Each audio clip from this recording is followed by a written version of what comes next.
Very good morning once again, and thank you for staying tuned to Sunrise at Sea. Welcome to Twitter Jabs 2. My name is Agi Owase, and we are continuing the conversation in regard to guild elections or proper guild elections. And just like we mentioned earlier in the Twitter Jabs one, this comes at a time when a UCU second-year student, second-year student at UCU Kampala campus, died last week on Thursday and was murdered during the Makerere University guild elections that took place last week.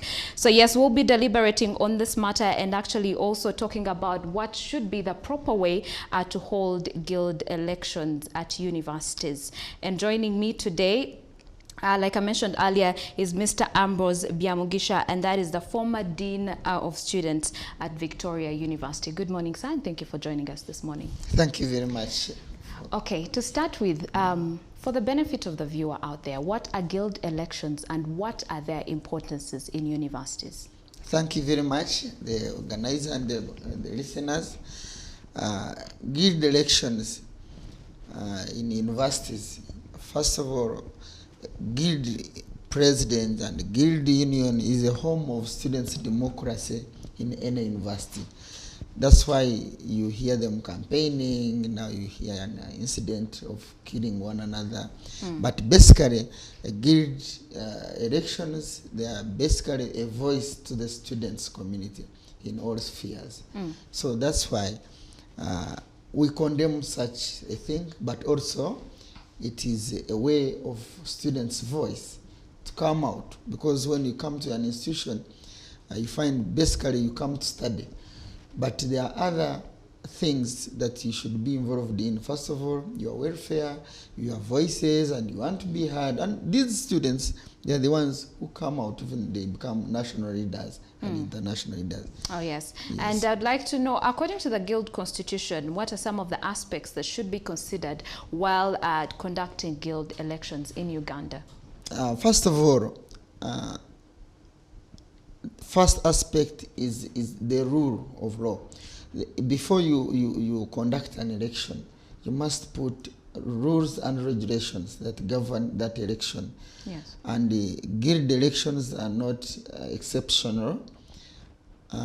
First of all, guild elections must have rules and regulations in accordance with the university council policies. Therefore, I seek violence out of rules and regulation. So first of all, when you want to have a proper election, you must have proper rules that govern an election. The outcome, what will happen if so and so does this?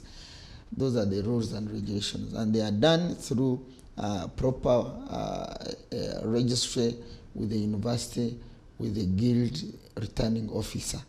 Yes. But I do understand at Makerere University, actually, there are proper guidelines on how elections or guild elections should transpire. It actually takes a whole long week of activities, but they do have, you know, the proper guidelines of where you should go on this day, where the NUP camp should go on this day, and everything surrounding it. But with the incident that happened last week on Thursday, what does that mean, or what does that say about maybe the university students or even the university leadership?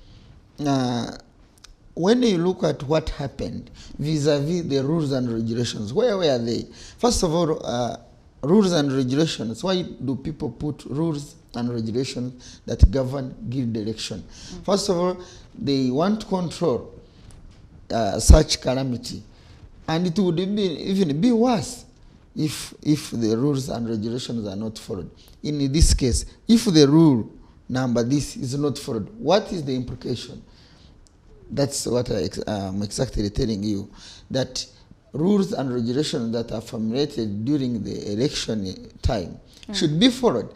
And I am wondering how a certain group is clashing with the other. If the rule was there, where would the FDC group be vis-a-vis the NUP group?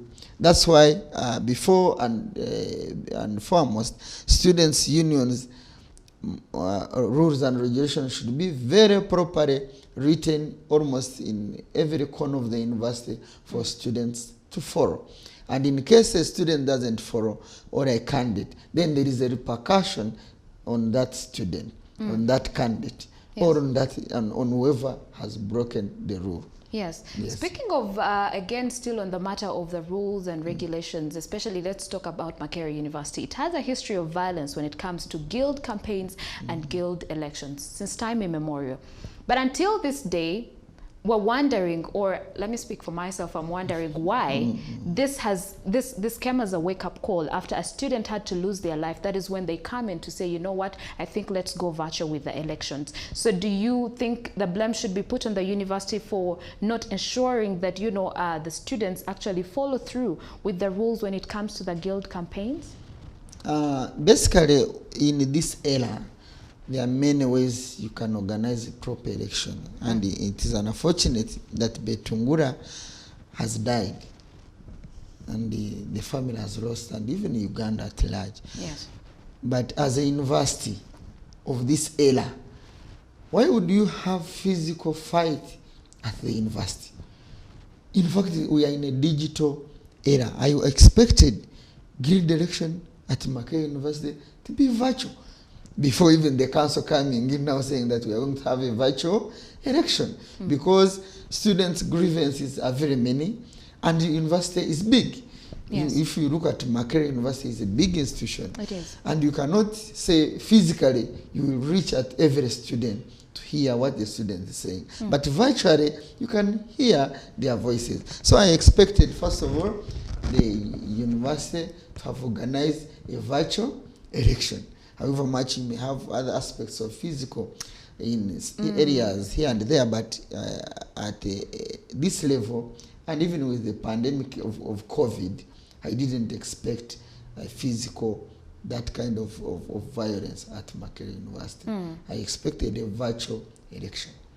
It happened last year. Last year, they actually still had, you know, a physical election.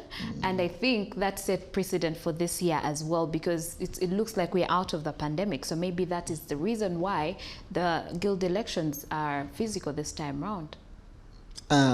Last year and this year, there is no difference, except is what I'm trying to communicate is we are running into a digital era, leave alone the COVID. Okay.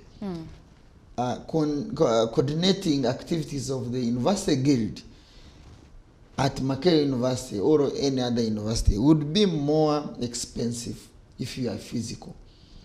But virtually, you can run the university, you can give directions, even these rules. Students these days, they are on Facebook, on social media, they are on WhatsApp, Twitter.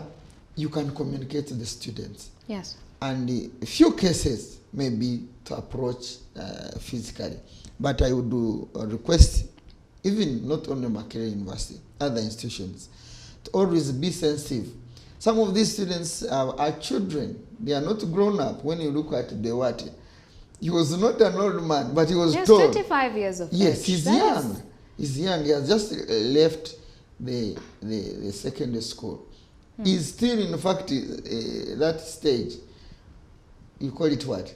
Adolescent? Adolescent Not really. stage. At 25? That is 25 Bewate years? who has died. But others, even at 20, 18, they are there. So I would request the viewers, the university managers, the government, to always be sensitive, particularly on elections.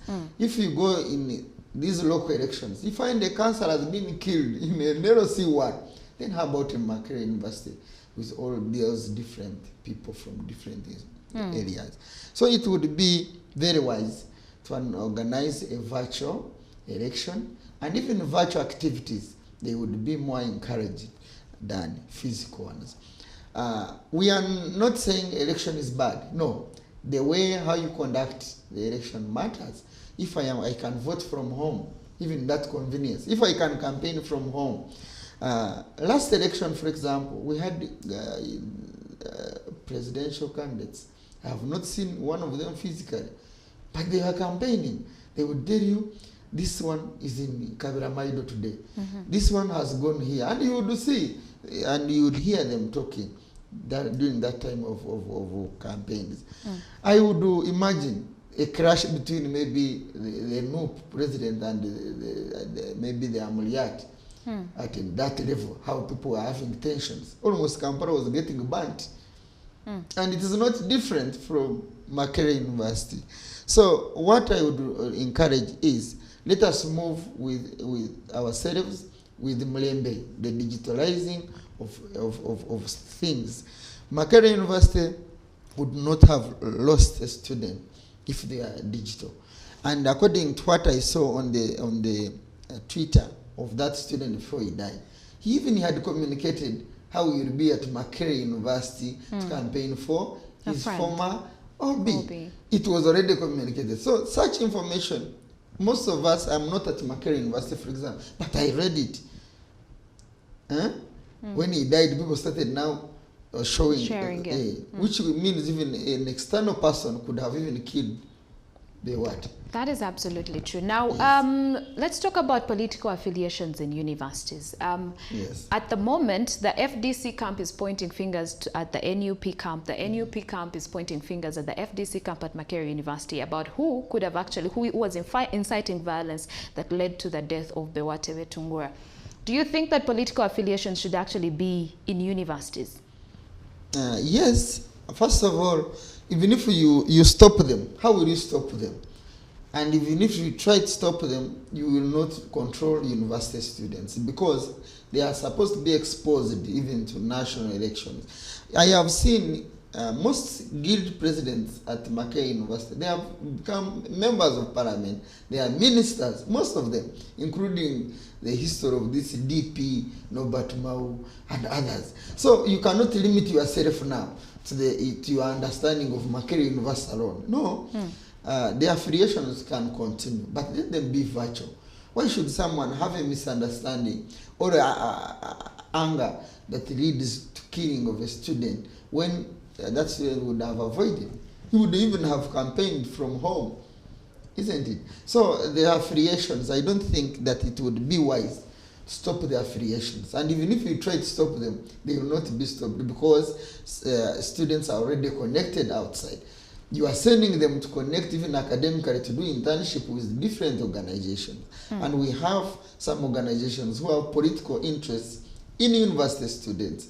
And of course, imagining a student who has been his mind only at Makerere, he's not hearing other views of other political parties outside. He would also be a boring leader outside. He cannot succeed. So the affiliations are okay. But what I would encourage the institutions to affiliate themselves to digital life. For example, it would be better if they had campaigned from UCU to his own. Do you think that, because you see, with political rallies comes with a lot of adrenaline. Even sometimes supporters or people, the voters, you may not know who you want to vote for, but when you see a person who has the most support when it comes to the people that have come for their rally, you're like, maybe this is actually the right person. Maybe this is the person that people mostly believe in. And we look at this student is actually a UCU student. So when we talk about political affiliations, one would argue that maybe if Bewatewe Tungura was not an FDC member, and maybe if he had not left his university at UCU to go campaign at Makerere University, maybe this incident could have been avoided. We'll go back. For example, people who are arrested, they are not university students from Makerere. Yes. Have you realized that? Sometimes there are so many people from the outside. Yeah, member of parliament outside, others, which means that is already affiliation. They had come to campaign for their people, which is okay. But now, how do we digitalize? How do we make those allies sometimes formal?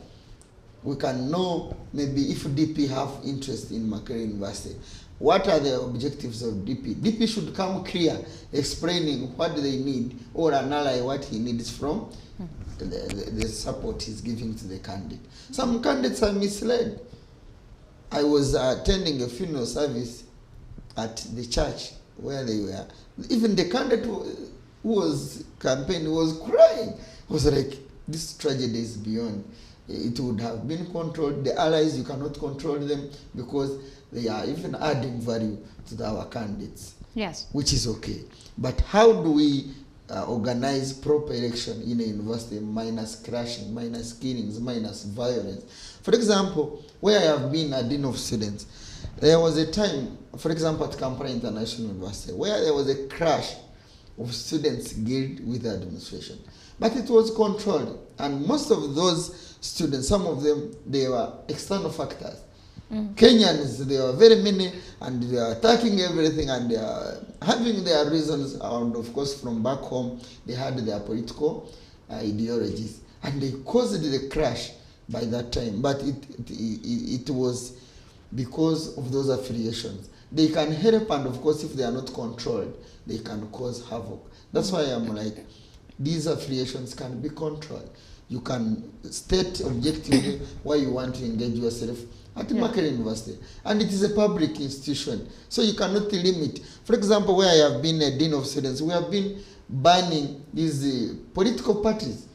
We don't want to see NRM or FDC or this. But you said earlier in your submission that it's actually okay for universities to have political affiliations. Yes. So why did you ban them at your university? That's why students were complaining. That's why I'm bringing this example, that it was like taking their right.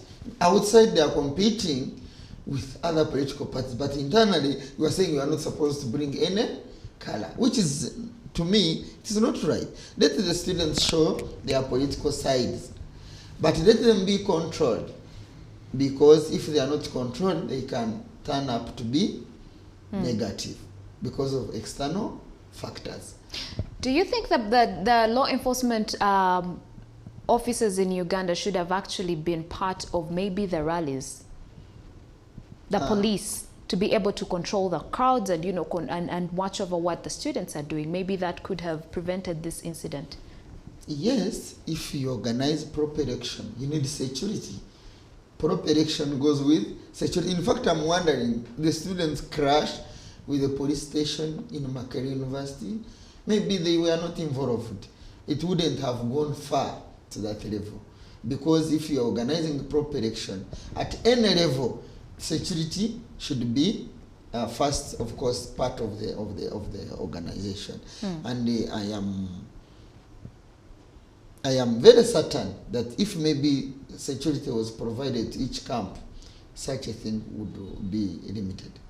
Okay, that is if Makerere University students can actually be controlled. But let's talk about, do you think that the guild elections in this country are actually losing track? I'm basing on the fact that it's not just Makerere University where we've seen violence, and it's not just this year, it has happened over and over again. It has happened at Makerere University of Science and Technology, it has happened at Gulu University, in multiple universities in Uganda, maybe save for the university that you were at before.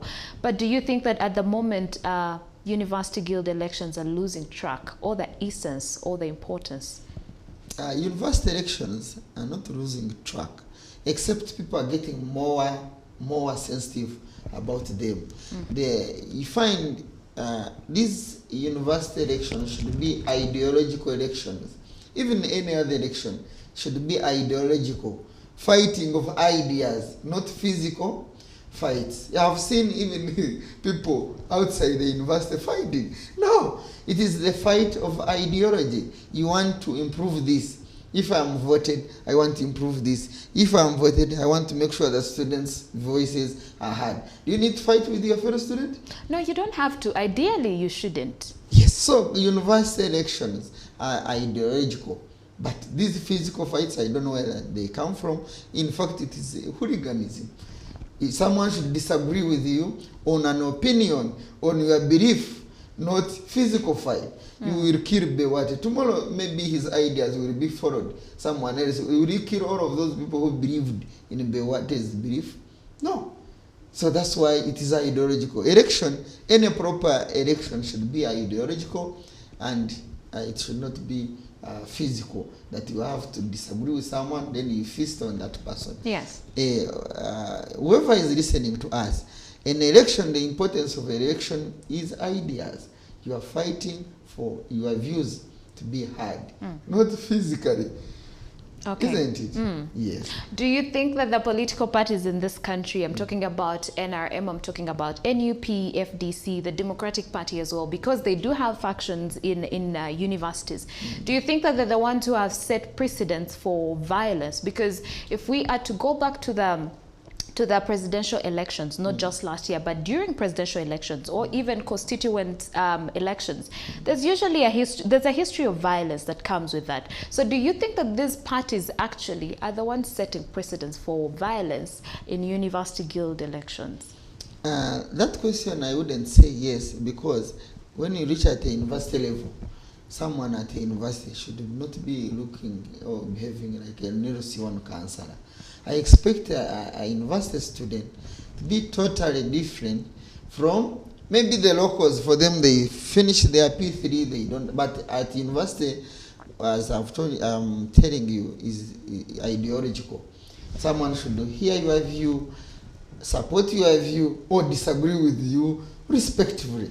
And the other election, for example, at lower levels, people may disagree to cause violence, but it should be also at a certain level. For example, I don't expect a person who is standing, for example, as a member of parliament, to fight with a colleague, even if they disagree. But the locals, maybe when they are drinking in their bars, someone can fight with the other ones because he's drunk. But at a university, no.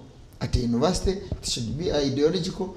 Even at the national level, we have seen the debates. I've watched some of the debates, presidential candidates debating, but I've not seen them fighting. They even, in fact, shake hands. But their camps fight during election campaigns, during campaigns. Those are the cases I'm telling you, the ones maybe which are in bars and so forth. But at the university level, it should be ideological. It should be views that you want to express. But in case, that's why sometimes you lose an election and you say, I consent with so and so, because his views were almost the same. We can work together. I have warned you, but according to your manifesto, I think we can work together. Isn't it? So, ideologically, I have not seen that violence that maybe I have seen basically slapping Museveni and vice versa. No, that one has not been there. But the control of our local people, of course, the population is big. Sometimes people have different understanding. And me, I'm relating it to maybe low levels of understanding. But me, at my level, I cannot fight physically with the other person because of his beliefs. Okay. Yes. Let's talk about secondary schools, or you can actually call them high schools, being a contributory factor to violence. The student that passed on, the late Bewate Betungura, was from Bara High School. And Bara High School has a history of strikes and violence. So would you say that students actually carry on these kinds of beliefs that they should be violent? Do you think that they carry on these kinds of manners from high school all the way to university, and that is how they start, causing violence during guild elections and, other strikes? Thank you very much. I have seen elections even at secondary school level. And in fact, the violence is in few schools. Not all elections that they are violent. What I would say that at Mbarara, that one I am not sure whether they have the history as you are saying. I have given you the facts. But what I would say is that people change. In fact, you can come from Mbarara High School where there have been violence, but you learn. You change your mindset. Before an election is done, or before your campaigns, there should be what we call sensitization. Sensitization, talking about who should vote, why do you vote, awareness. Sometimes when you put an election without that awareness, people end up into violence. But if there is proper awareness, people will understand that your vote will not make me fight with my neighbor. You are my neighbor permanently. But you are my brother permanently. But your opinion on this is this. So therefore, no violence. So I think where we see violence, sometimes the awareness, the sensitization is always low. If people are sensitized about the outcome, for example, before even the death of Bewate, what would be the outcome of an election at Makerere? You may find maybe 20 students who are going to die. You never know.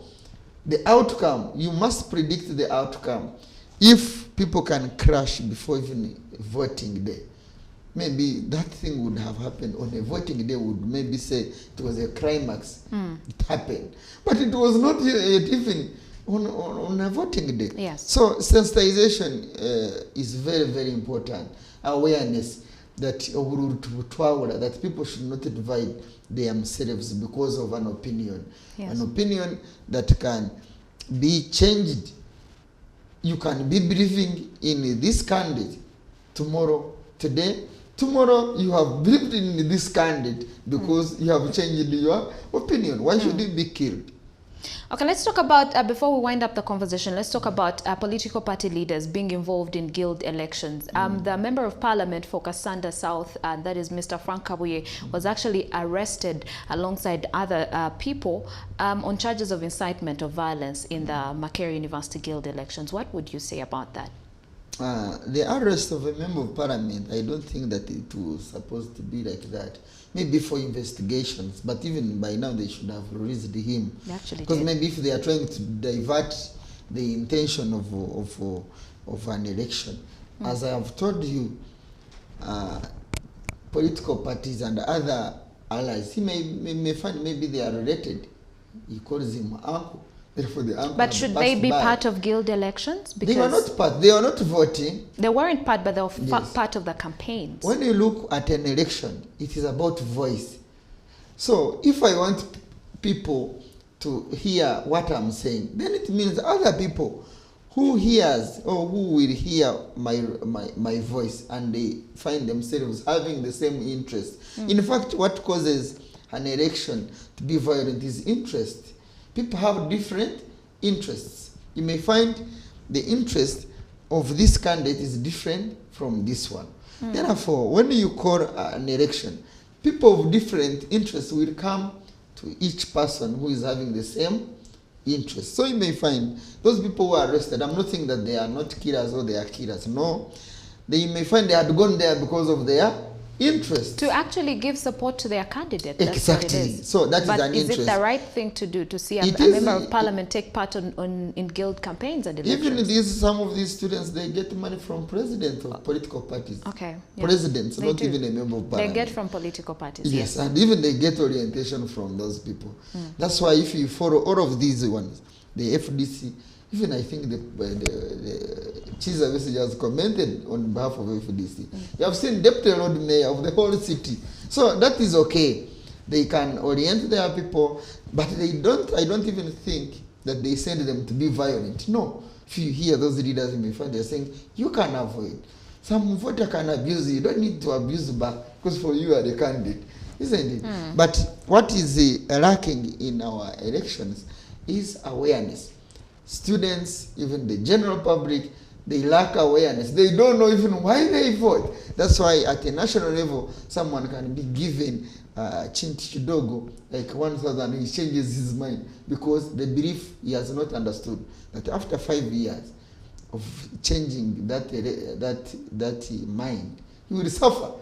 But if he knew that even if you give me this, my opinion was I will support this candidate because of A, B, C, D. Then it means even bribery wouldn't be there. Why should you be believing that you are supporting this candidate and someone gives you 10,000? You change your mind, which is wrong. Okay, moving forward, as we try to get solutions for these kinds of predicaments that happen every other day, let's talk about Makerere University, because the University Council actually resolved that moving forward, guild campaigns and elections will actually be virtual. What would be your comment on that? Yeah, thank you very much. That comment I had already said it. That was a decision that was supposed to be taken 2 years back. We are in a digital world. Virtual election is the way to go. And at the university level, at Makerere level, I expected that it would be a cream for other institutions to learn from it. So virtual election is the way to go. And the University Council decision to take a virtual election is good. However, they should not first wait for a calamity to happen to take that action. For example, why would they? What was the reason of them waiting to take that decision? Why are they taking it now? After seeing the problem, they are taking a decision. They would have taken that decision before. Okay. Yes. Thank you so much for joining us, Mr. Byamugisha. You are welcome. Well, there you have it, and that has been Mr. Ambrose Byamugisha, and is a former Dean of Students with Victoria University, and he's been weighing in on the matter of Makerere, not just Makerere University, but guild elections and proper guild elections that have come at a time when one student, a UCU student, the late Bewate Betungura, actually lost his life last week on Thursday during the Makerere University Guild campaigns. And that is all we had for you on this segment of the Twitter Jabs. Coming up is a wellness, beauty and lifestyle segment, and Priva Elibas is talking patience and resilience. That is all we had for you. Keep watching Sunrise at Sea and don't blink.